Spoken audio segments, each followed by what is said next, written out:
Talk a little bit about this. Football is definitely a sin. Now, before you guys get up in arms and like, oh, how dare he's one of those Bible thumpers telling me that football bad.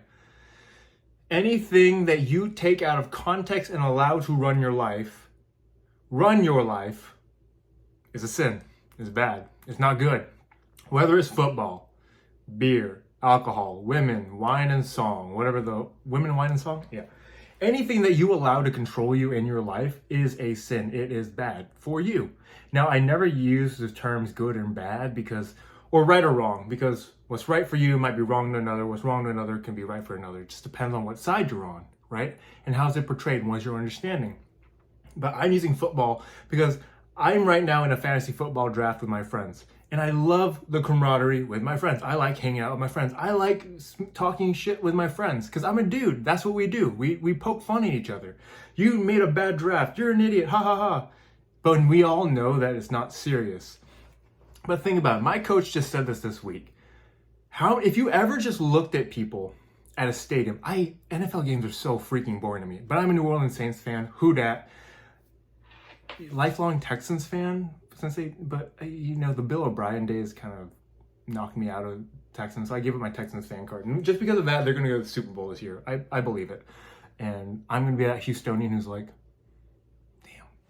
Anyways, think about all the times you look around a game, right? On TV, in person. They're super boring in person, I'm just going to say that. And you see all these people wearing jerseys with other people's names on their back.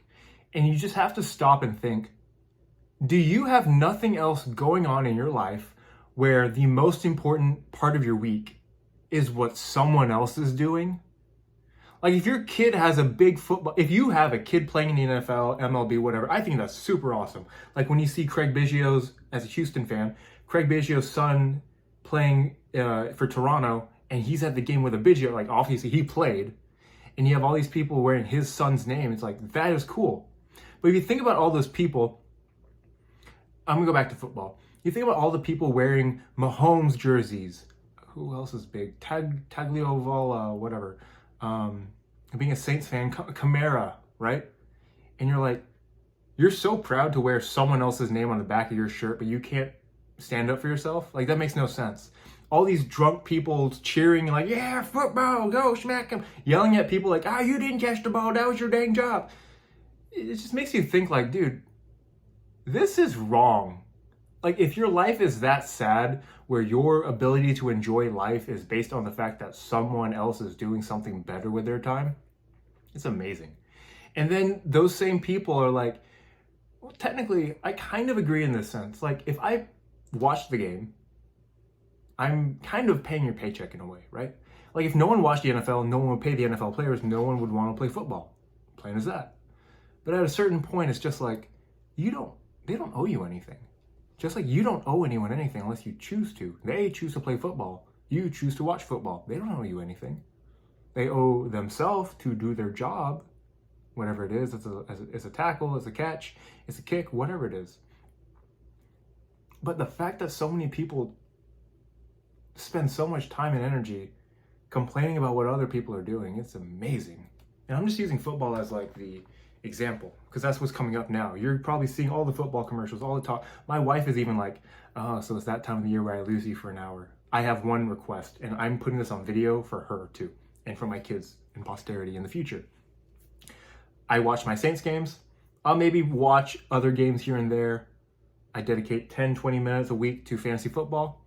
I call it even there.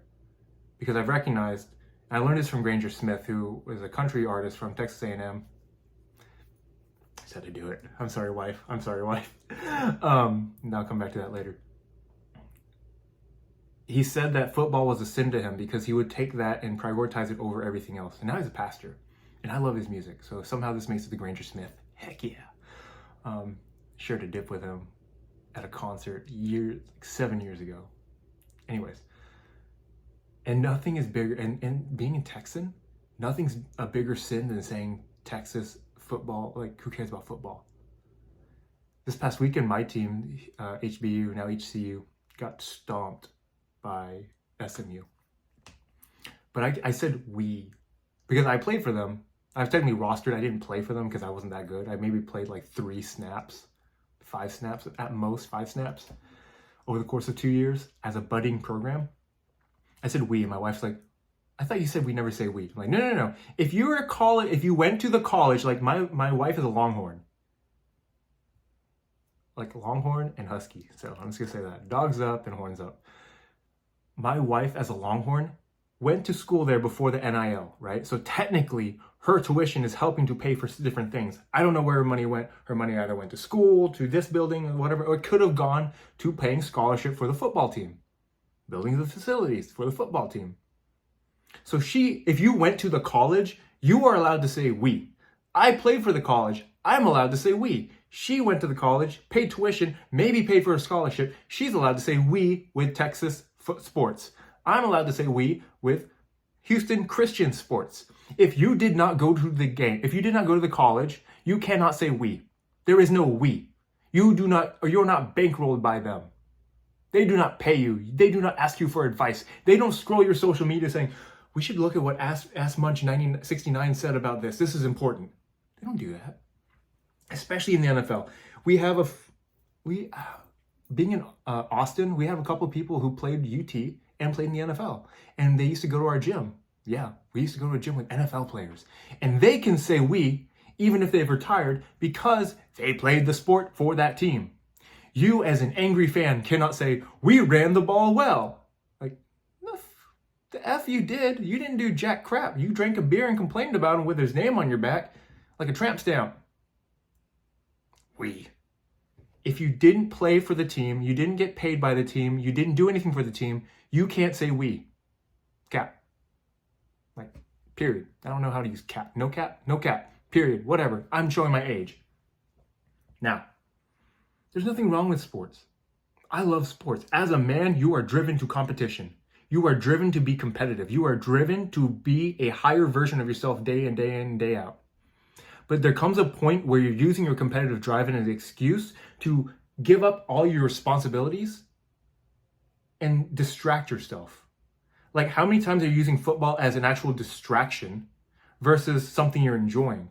Do you actually enjoy the sport, or is it just a step away from dealing with Monday? It's on Sunday because everyone gets all happy on Sunday, like, oh yeah, football. And then Monday comes around, you're like, oh my God, I gotta live life again.